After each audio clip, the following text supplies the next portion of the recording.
HK Srivastava ji, greater Noida से। राधे राधे प्रभु जी। महाराज जी, मेरा प्रश्न यह है कि ईश्वर या परम संत अपने यहाँ आने वाले भक्तों के भाव देखते हैं या स्वभाव? स्वभाव देखकर तो कृपा नहीं होती, भाव देखकर होती है। और वो अपने भाव से करते हैं, आने वाले के भाव से मतलब नहीं। आने वाला तो कोई तमोगुणी स्वभाव का है, कोई रजोगुणी स्वभाव का है, कोई सात्विक स्वभाव का है। किसी का अच्छा भाव है, किसी का बुरा भाव है। पर जैसे वृक्ष छाया सबको समान देता है, जल प्यास और शीतलता समान, सूर्य तेज और प्रकाश समान, ऐसे ही संत समान सब पर कृपा करते हैं। संतों का एक स्वभाव होता है समदर्शिता, सब में एक ही भाव रखना। एक चंदन लगाए और एक थप्पड़ मारे, अगर संत हृदय है तो दोनों के प्रति समान भाव रहेगा। दोनों के और हो सकता है थप्पड़ मारने वाले के प्रति ज्यादा प्यार भाव हो।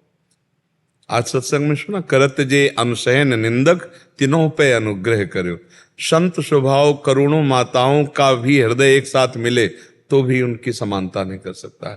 थोड़ा उल्टा चाल संतों की रहती है, सम्मान करे तो मुंह फेर लेंगे, और अपमान करे तो प्यार से नमस्कार करेंगे। तो सामने वाले का भाव क्या है उसके अनुसार बर्ताव करना, ये तो संतों से बहुत अलग बात है। हमारा और हमारे प्रभु का क्या स्वभाव, उसके अनुसार बर्ताव। सामने वाला जो बर्ताव कर रहा है उस स्थिति में अब हमारा बर्ताव क्या होना चाहिए, तो वो अपने स्वभाव को बरतते हैं। जैसे सब जीव अपने स्वभाव को बरतता है, ऐसे संत अपने स्वभाव को बरतते हैं। संत का स्वभाव होता है समदर्शिता, सब में एक ही तत्व को देखना।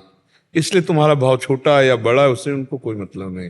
तुम्हारा स्वभाव सतोगुणी है, रजोगुणी, तमोगुणी, उससे कोई प्रभाव नहीं। पर लाभ जो ले पाएगा वो तो समदर्शिता है। पर संतों का जो लाभ ले पाएगा वो ऐसे ही ले पाएगा, ऐसे तो नहीं ले पाएगा। जिसके अंदर दैन्यता है, जिनके अंदर भगवत भाव कि ये हमारे प्रभु हैं, ये हमारे प्रभु के जन हैं, जैसा भाव बन पावे।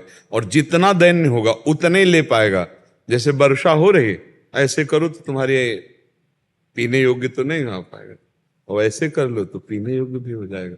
तो संत जो पिला रहे हैं वो पीने के लिए अहंकार रहित होकर दैन्य भाव से, भगवत भाव से सेवन किया जाए तो दर्शन मात्र से पाप नष्ट हो जाएंगे, संभाषण मात्र से अज्ञान नष्ट हो जाएगा, और कृपा मात्र से भगवत प्राप्ति का उत्साह जग जाएगा। इसलिए तात स्वर्ग अपवर्ग सुख धरी तुलाय कंग, तूल न ताय सकल मिल जो सुख लव सत्संग। अगर क्षण मात्र के संत का संग मिल जाए तो जीवन का रास्ता ही बदल जाता है। और जिनको सत्संग मिला है वास्तविक, उनके रास्ते बदल गए हैं। जो असतगामी मन है, जो व्यसनों में, दुर्वासनाओं में, गलत चेष्टाओं में, वो हटकर भगवान के मार्ग में, सत्य मार्ग में चलने लगा। तो भाव से पान तो तभी कर पाएंगे आप जब दैन्य भाव और भगवत भाव होगा। लेकिन संत के प्रति यदि कुभाव लेकर भी जाओगे तो उनका भाव नहीं परिवर्तित होगा, वो अपने ही भाव से रहेंगे।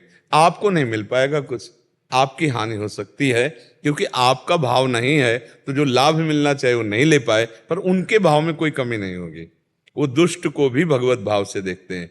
ये क्रूरा अपि पापिनो न च सताम संभाष्य दृश्याश्चे सर्वान वस्तुतया निरीक्ष परम स्वाराध्य बुद्धिर्मम।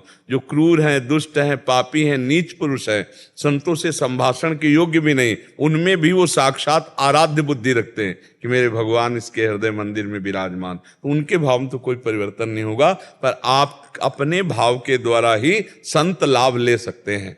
जैसे एक आदमी अहंकार से आ रहा है, एक आदमी उनकी परीक्षा लेने आ रहा है, एक दोष दर्शन करने आ रहा है, और एक ऐसे आ रहा है, आज मेरे ऊपर अपार कृपा हो गई, अब मोहि भाव भरोस हनुमंता, बिनु हरि कृपा मिले नहीं संता, फूलता हुआ चला रहा है।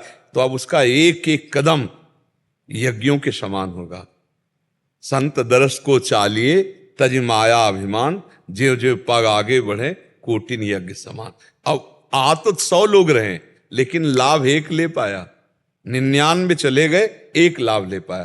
तो क्या संत के दान में कोई फर्क था क्या? वो जो ज्ञान दान कर रहे हैं, कृपा दान, लेने वाले का पात्र सही नहीं था, चलनी में लिया तो सब नीचे चला गया। पात्र सही है तो सही आ गया। आप समझ पा रहे जी?